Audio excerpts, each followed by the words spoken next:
वंदे मातरम। आज एक बहुत ही महत्वपूर्ण विषय पर हम बात करेंगे। कुछ लोगों ने मुझसे कहा था कि इस विषय पर एक वीडियो बनाऊं।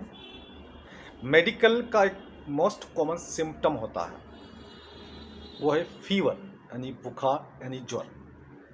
इसके क्या कारण हैं, क्या जांचें हो सकती है और क्या इसका इलाज है, इस पर आज विस्तृत चर्चा करेंगे।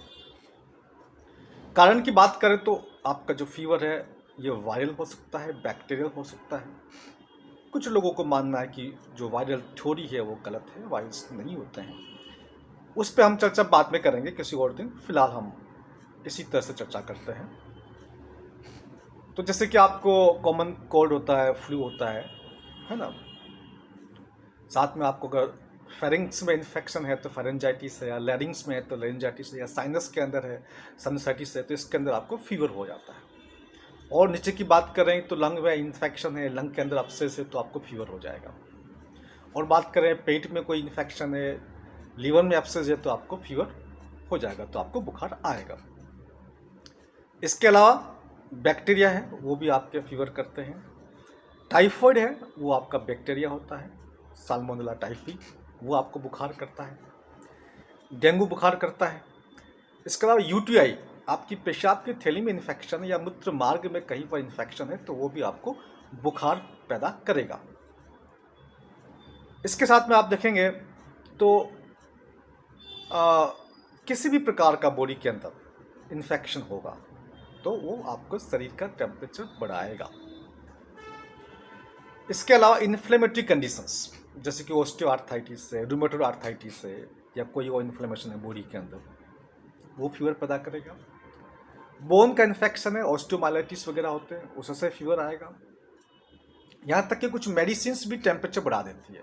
खासतौर से कुछ एंटीबायोटिक्स होती है और कुछ ऐसी ड्रग्स होती है जो बीपी, हाई बीपी के जो पेशेंट्स कुछ ड्रग्स लेते हैं उनमें भी टेम्परेचर बढ़ जाता है।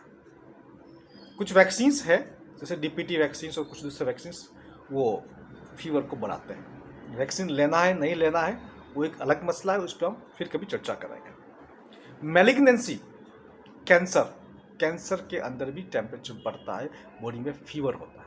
ट्यूबरकुलोसिस के अंदर बॉडी में फीवर होता है। तो सर फीवर के बहुत सारे कारण हैं, ये मैंने आपको मोटे मोटे बताया। कई बार डॉक्टर्स को पता नहीं चलता, वो लिखते हैं PUO, pyrexia of unknown origin, पता नहीं चलता है। उसके लिए फिर अलग से इन्वेस्टिगेशंस कराएंगे।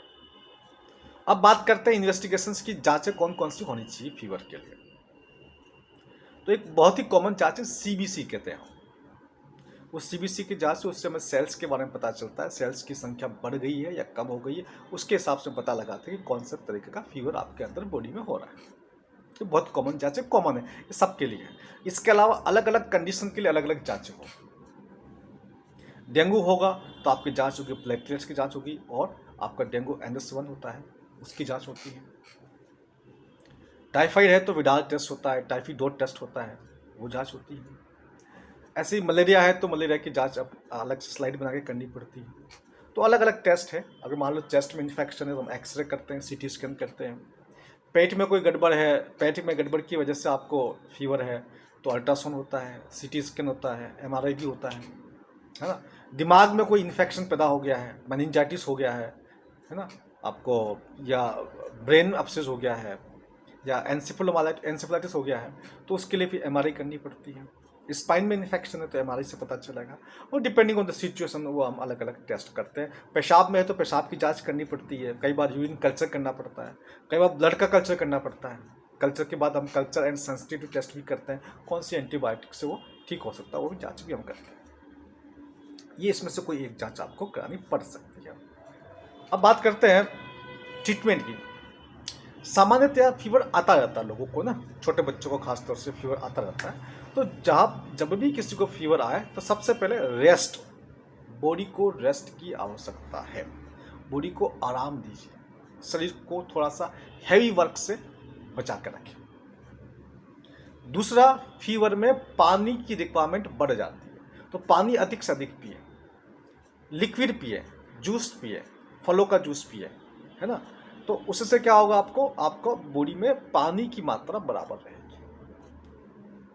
और क्या कर सकते हैं आप, अपना कोई टॉवेल या कोई कपड़ा लेकर पानी में भिगो करके अपने शरीर पे उसको रगड़ सकते हैं, उससे भी आपका फीवर तुरंत डाउन हो जाता है। ये एक नॉर्मल तरीके हैं, हाउस होल्ड तरीके हैं जो कोई भी व्यक्ति कर सकता है। किसी भी व्यक्ति को बुखार हो तो आपका परिवार का कोई भी सदस्य ये काम कर सकता है। अब बात करते हैं आयुर्वेदिक इलाज की, जो हमारे देश में प्रचलित है। आप तुलसी का काढ़ा पी सकते हैं, उससे भी फीवर कम होता है। आप शहद ले सकते हैं, आप अदरक की चाय पी सकते हैं।